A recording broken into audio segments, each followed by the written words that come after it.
লেবু করা যায়।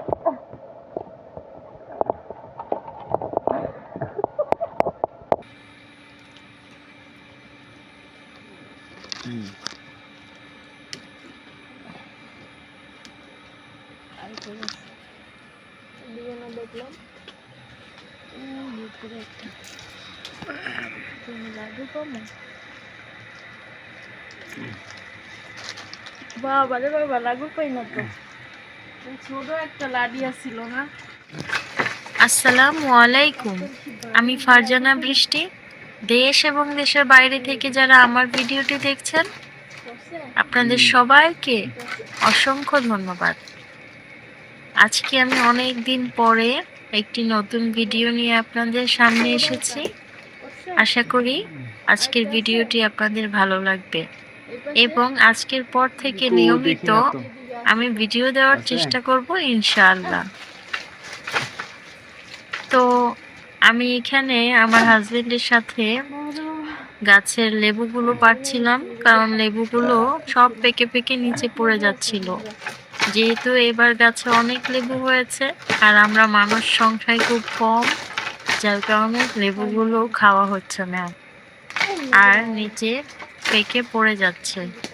তো পাকা লেবু খেতে কিন্তু খুব একটা ভালো লাগে না, তাই আমি আমার হাজবেন্ডকে বলছিলাম যে লেবুগুলো পেরে তারপরে এগুলো রস করে আমরা ডিপ ফ্রিজে রেখে দিব।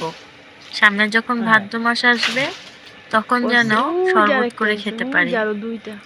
তো আমি আর আমার হাজবেন্ড দুইজন মিলেই কিন্তু লেবুগুলো পেরে নিয়েছিলাম। আর এটা হলো আমাদের ঘরের পাশেই একটা লেবু গাছ। এখানে 4টি লেবু গাছ আছে আর এই লেবু গাছে এবার আলহামদুলিল্লাহ অনেক লেবু ধরেছে। আর এখানে দেখুন আমাদের গাছের তাল, এই তালগুলো প্রতিদিন পড়ে, প্রতিদিন এরকম 6টা 7টা 10টা 15টা এরকম করে তাল পড়ে। তারপর আমার হাজবেন্ড সকাল হলে এই তালগুলো গাছের নিচ থেকে উঠিয়ে নিয়ে আসে। আর তালগুলো কোথায় পড়ে জানেন? পানিতে। তো উনি হলো পানিতে নেমে তারপর তালগুলো উঠান। তো উনি তালগুলো উঠিয়ে এভাবে ছিলে পানিতে ভিজিয়ে রাখছিলেন।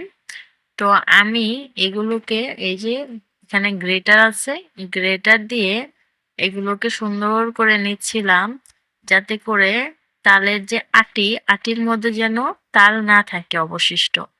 আর আমরা প্রতি বছর এভাবেই তাল নিয়ে থাকি। এভাবে তাল নিলে সুন্দর হয়, ঘন হয় তালটা, বেশি পানি লাগে না। তো ডিপ ফ্রিজে রাখতেও সুবিধা হয়, আবার এমনিতে জাল দিয়ে খেতেও সুবিধা হয়। তো আমরা বিভিন্নভাবে কিন্তু তাল খেয়ে থাকি।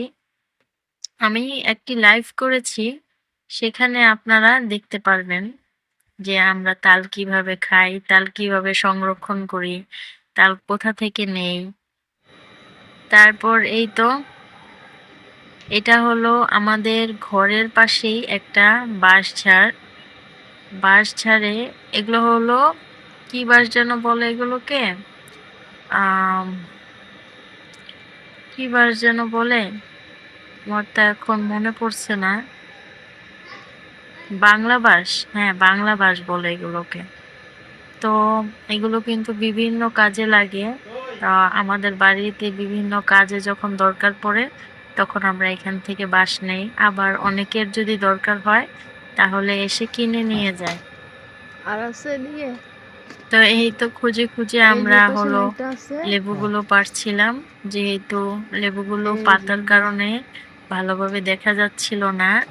আর ওই যে পেকে হলুদ হয়ে গেছে, তো ওইগুলো দেখা যাচ্ছে।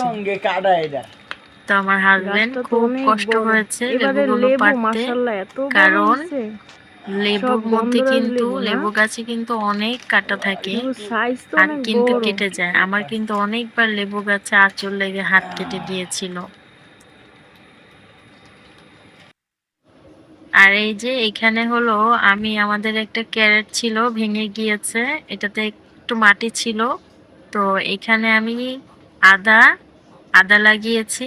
এখন দেখুন কি সুন্দর আদার গাছ হয়েছে। এই আদা গাছের পাতাও কিন্তু খাওয়া যায়।